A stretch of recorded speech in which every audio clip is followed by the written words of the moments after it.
Hello बच्चों, आज की इस वीडियो में मैं लेकर आई हूँ वर्कशीट नंबर 29 जिसका टॉपिक है स्पीड, गति।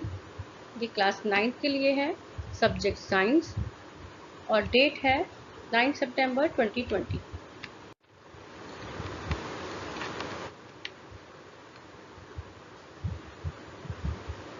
ये देख रहे हैं आप वर्कशीट। सबसे पहले आपको इसमें ऊपर की एंट्रीज फिल करनी है, जैसे कि आपकी class, subject, worksheet number, date, name of student, यानी कि यहाँ पर आप अपना नाम लिखेंगे। नेम ऑफ क्लास टीचर, यहाँ पे अपनी क्लास टीचर का नाम लिखेंगे। टॉपिक है आपका इस वर्कशीट का गति और सब टॉपिक है दूरी, विस्थापन और चाल। जैसा कि आप इसमें देख रहे हैं कि ज्ञान और जिज्ञासा दीदी के बीच में कुछ कन्वर्सेशन चल रही है, बातचीत चल रही है। और इस बातचीत में ज्ञान ने जिज्ञासा दीदी से क्या पूछा है, आइए देखते हैं।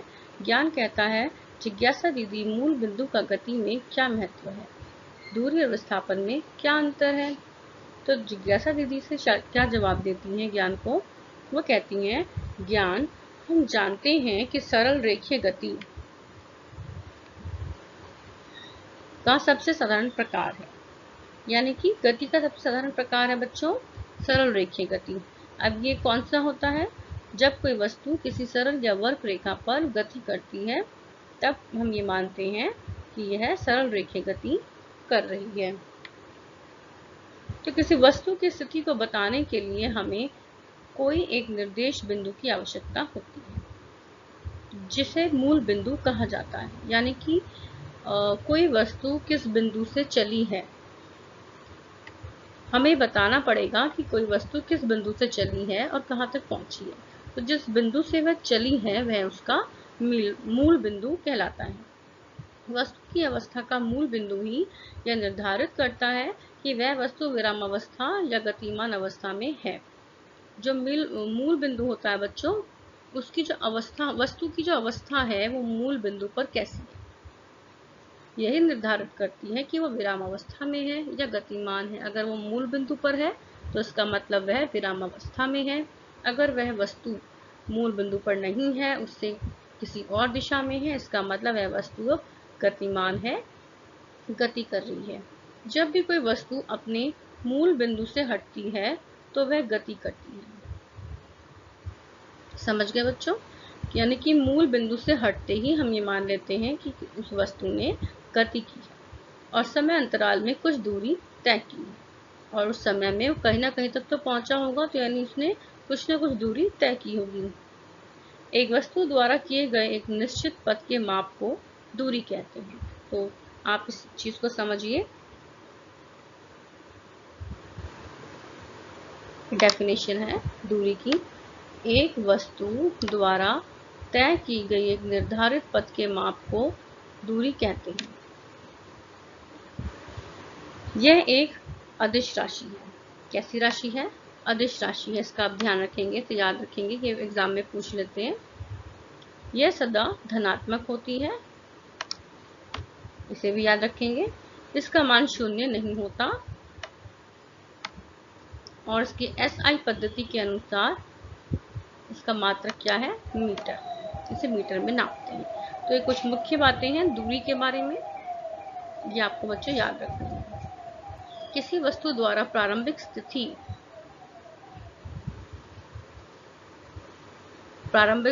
यानी कि मूल बिंदु से अंतिम स्थिति के बीच तय की गई दूरी कुल दूरी कहलाती है। यानी कि अगर हमें कोई पूछेगा कि इस वस्तु ने कुल दूरी कितनी तय की है, तो कुल दूरी आप कैसे निकालेंगे? उसके प्रारंभिक बिंदु, प्रारंभिक स्थिति यानी कि मूल बिंदु, तथा उसका अंतिम स्थिति कि अब वो कहाँ है, इसके बीच की जो कुल दूरी है, यही इसकी संपूर्ण दूरी यानी कि कुल दूरी कहलाती है। जबकि एक वस्तु द्वारा उसके प्रारंभिक स्थिति से अंतिम स्थिति के बीच की न्यूनतम दूरी को विस्थापन कहते हैं। अब देखिए, ये एक नया मोड़ आया है दूरी के आसपास में। क्या एक और चीज है दूरी की दुनिया में? विस्थापन। विस्थापन भी प्रकार की दूरी है, लेकिन विस्थापन क्या होता है? प्रारंभिक स्थिति से, ये आप देख रहे हैं, प्रारंभिक स्थिति से अंतिम स्थिति के बीच न्यूनतम दूरी को विस्थापन कहते हैं। न्यूनतम यानी कि शॉर्टकट। अब इसको हम जरा यहाँ से समझेंगे। मान लीजिए ये एक लड़का आपको दिखाई दे रहा होगा, कोई भी, सपोज करिए लड़की लड़का कोई भी, ये अपने घर की ओर चल रहा है। आप देख रहे हैं इसका घर कहाँ बना हुआ है, ये रहा इसका घर, इस दिशा में बना हुआ है। इसने चलना शुरू किया है इस दिशा में, ये यहाँ से चलता है, इसके बाद इधर को मुड़ता है और तब जाके अपने घर को पहुंचता है। तो ये तो होगी इसकी कुल दूरी, इतनी दूरी इसने तय की। लेकिन अगर आपसे कहते हैं कि आप इसका विस्थापन निकालिए कि यह अपने घर तक जो पहुंचा है इसका विस्थापन क्या होगा, तो आप क्या करेंगे, इसके मूल बिंदु से इसके घर तक का शॉर्टकट क्या होगा। आप इसका शॉर्टकट लेंगे और कहेंगे कि ये है इसका विस्थापन।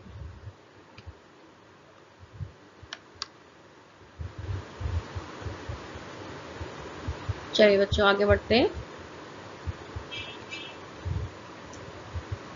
ये ऋणात्मक एवं शून्य भी हो सकती है। ये ऋणात्मक होता है, ध्यान रखेंगे।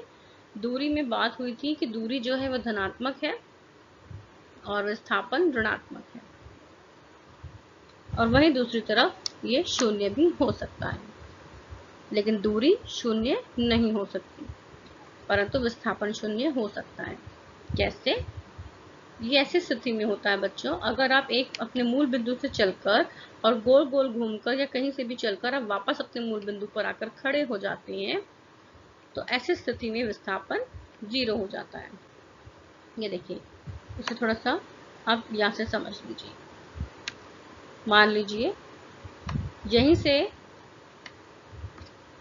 गति शुरू की थी और यहीं पे आके खत्म हो गई, तो ऐसी स्थिति में विस्थापन क्या होगा, 0, शून्य। चलिए, इसका आशय पद्धति के अनुसार इसका जो मात्रक है वो भी मीटर होता है, यानी कि दूरी और विस्थापन दोनों का SI मात्रक मीटर होता है। ये इन दोनों में एक समानता है, बाकी चीजें सब इनकी अलग हैं। वहीं दूसरा सवाल आता है ज्ञान की तरफ से, दीदी चाल क्या होती है और इसका परिकलन कैसे करते हैं। तो दीदी उसे क्या बताती हैं, ज्ञान किसी वस्तु द्वारा इकाई समय में तय की गई दूरी चाल कहलाती है। इसे बच्चों ध्यान से आप लोग देखेंगे, मैं इसे हाईलाइट कर देती हूँ क्योंकि ये एग्जाम में जरूर आ जाता है।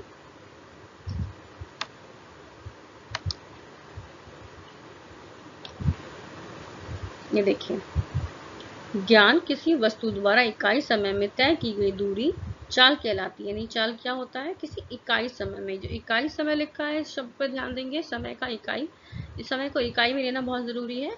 तो किसी इकाई समय में किसी वस्तु ने जो दूरी तय की है उसे उसकी चाल कहते हैं। और ये क्या होता है, एक आदिश राशि होती है, और ऐसा पद्धति के अनुसार इसे मीटर प्रति सेकंड में मापते हैं। अधिकतर अवस्थाओं में वस्तुएं असमान चाल से गति करती हैं। इनकी चाल को औसत चाल के रूप में व्यक्त करते हैं। और ये आप इधर देख रहे हैं फॉर्मूला लिखा हुआ है औसत चाल का, क्या है, तय की गई कुल दूरी, जिसको ब्रैकेट में S से लिखा है, बटे में लिया गया कुल समय, जिसे ब्रैकेट में T से लिखा है। तो ये हो गया इसका फॉर्मूला।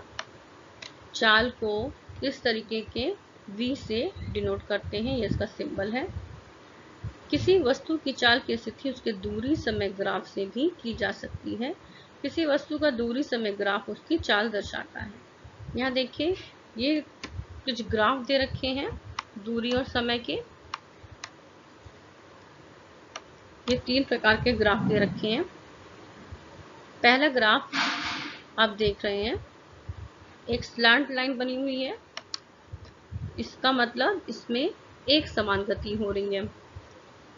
अगर एक सीधी रेखा बनती है तो इसका मतलब जो वस्तु है वो विराम अवस्था में है, क्योंकि इसमें सिर्फ समय बढ़ रहा है और दूरी नहीं बढ़ रही है।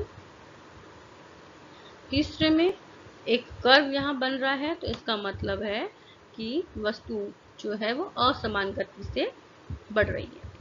कभी वह कम होती है, कभी उसकी गति ज़्यादा होती है, तो इसमें असमान गति है। तो इन तीनों का आप तीनों ग्राफ का आप ध्यान रखेंगे, क्योंकि एग्जाम में इन ग्राफ में से एक ना एक ग्राफ जरूर देकर आपसे पूछते हैं कि बताइए इस ग्राफ में गति कैसी शो हो रही है। ठीक है बच्चों, चलिए ये हुई हमारी वर्कशीट की बात। अब हम आते हैं इसके प्रश्न उत्तर पर। पहला प्रश्न, दूरी तथा विस्थापन में अंतर स्पष्ट कीजिए। ये है दूरी और विस्थापन में मैंने आपको समझाया था, ऊपर दे रखा है क्या क्या अंतर थे, वही सब आपको टेबल फॉर्म में बनाकर लिखने हैं।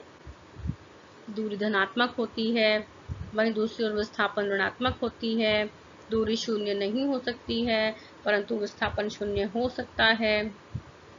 तो इस प्रकार से आप इसके अंतर लिख सकते हैं। अब है प्रश्न नंबर 2, एक कार 20 मीटर की दूरी 5 सेकंड में तथा पुण्य 20 मीटर की दूरी 30 सेकंड में तय करती है, कार की औसत चाल क्या होगी? तो चलिए निकालते हैं कार की औसत चाल। Answer number 2। देखिए आपको फॉर्मूला पता है, चाल का फॉर्मूला क्या है, v बराबर s बटे में t। मैंने आपको समझाया है ये s क्या है, उसकी गति, सॉरी s जो है ये उसकी तय की गई कुल दूरी है।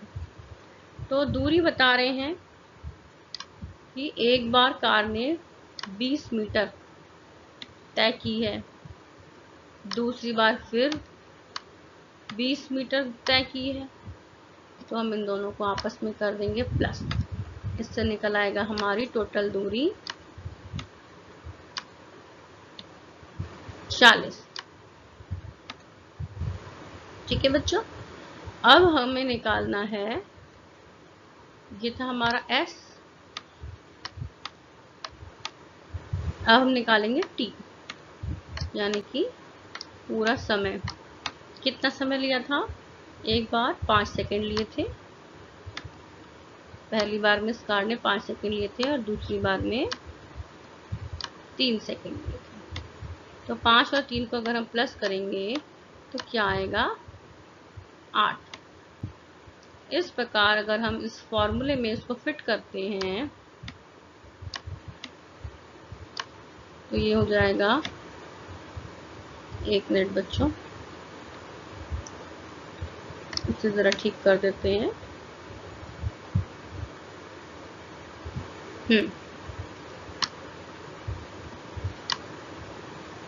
ये हो गया 40 बटे में 8, और अगर इसे काटेंगे तो हमारा उत्तर क्या आएगा, 5।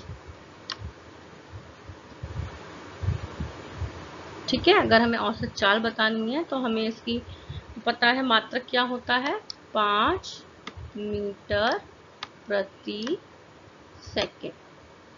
ये इसका उत्तर है।